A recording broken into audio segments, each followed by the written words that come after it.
This is a second generation Kia Sorento with a 2.2 liter diesel and a 6-speed manual transmission. This is a quick overview of removing the engine and transmission assembly. This comes down out of the car with the subframe. I do not recommend this job if you do not have a lift.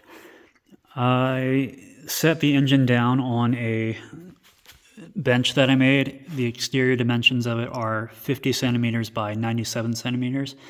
The subframe itself is level in this point, and you don't need to make anything fancy for it. We'll begin with the top portion, and we'll just have to imagine we're still in the car here. You're going to want to remove the battery, the air box, the battery tray. You're going to want to come in, and at this point is where the cables are mounted for your transmission to shift it. 2 clips pop off the ends, 3 bolts. I got to this one using a short 1/4-inch drive socket with an extension to clear around the cable. You could just pop them off. They seem to just be a friction fit, but this is having issues for me, so I just removed the whole bracket. Let's see. I also recommend just going ahead and pulling the clip for the clutch slave cylinder and pushing the pedal on the car down.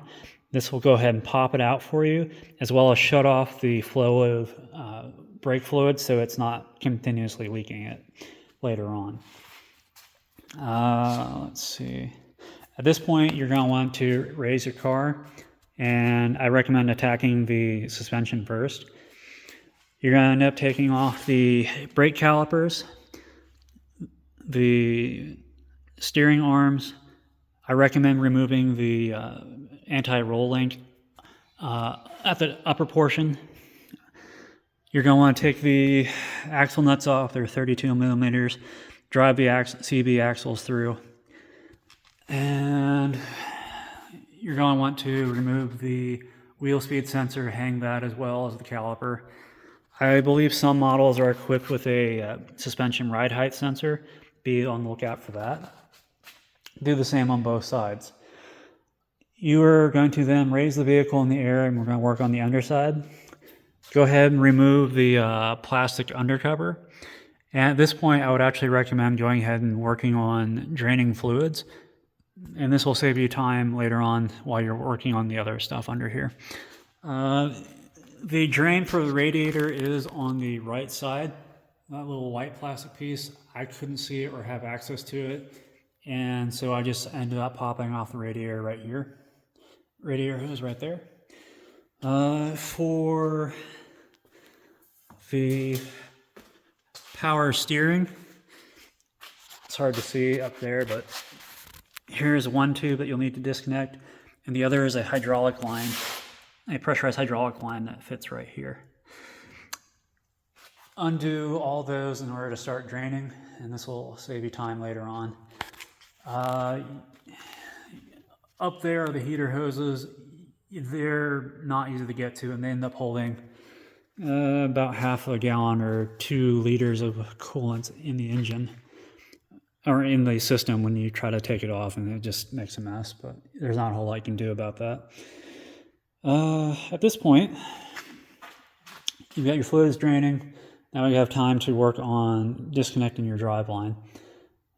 You're going to want to remove your drive axle, assuming it has all-wheel drive. It connects here. You're going to remove your exhaust system. You could theoretically remove it closer to the DPF. I highly recommend doing it here because you have more access to repair this should your studs strip out and you have to cut it off or whatever you got to do.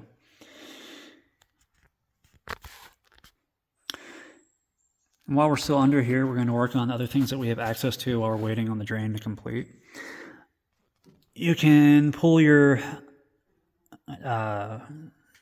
steering shaft here, right at the rack and pinion. Also, you can come around to the right side of the vehicle. You pull your fan belt, and You can work on some of your electrical stuff down here towards the front of the engine. I have access, because I have hands small enough, to come up and disconnect the starter motor as well as the alternator. I also disconnected the turbo pipe. A thing to watch out for these is these use one-time use band clamps. The end of them break off when they're installed at the factory, so you have to use something like vice grips or pliers to grab this end here and twist it.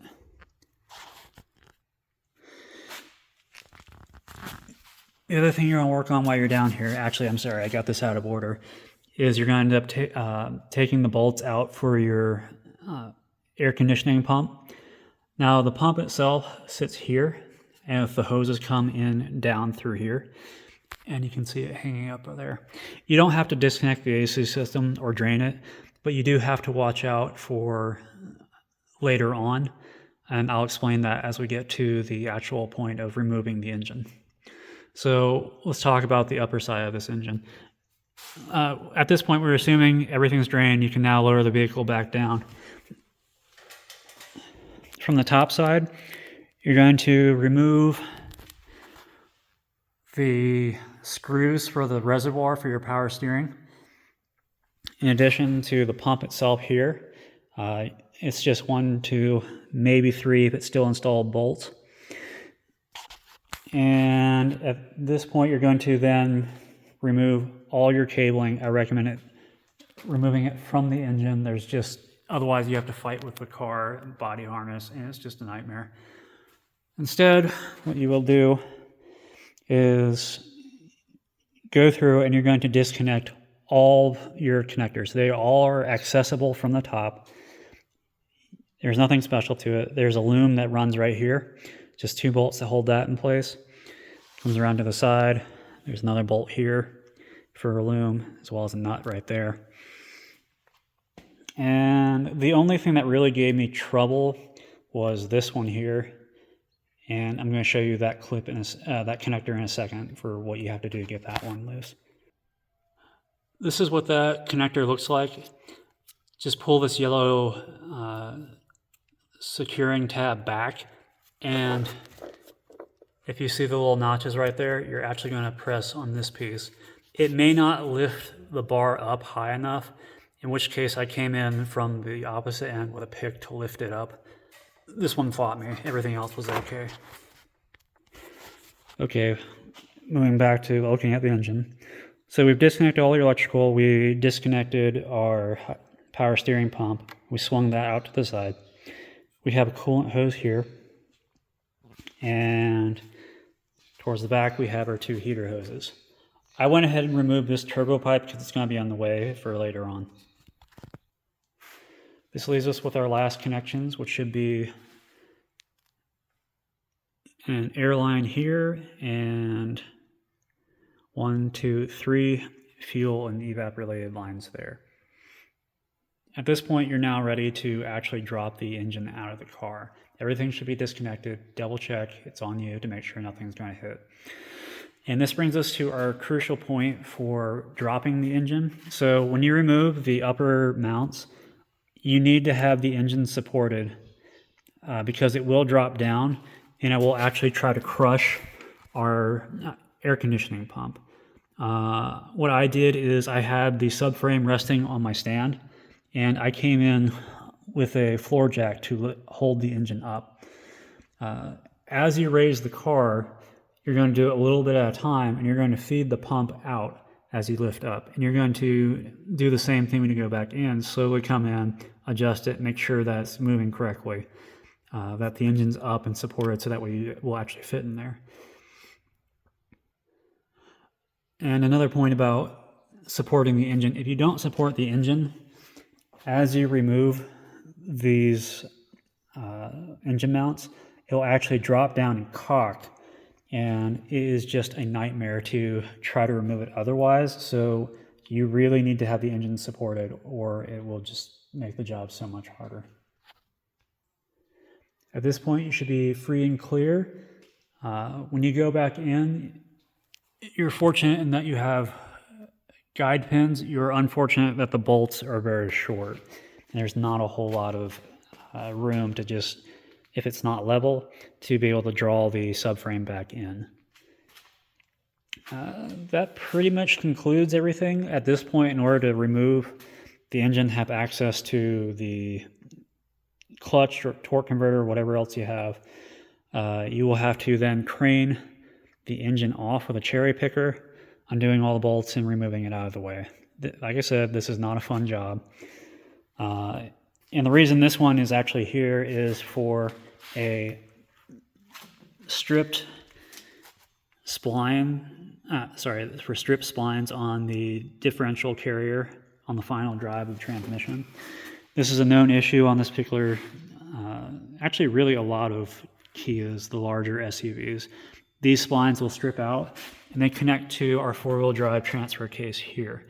And in this case, it destroyed the splines on the transfer case as well, so we have to replace this. Good luck.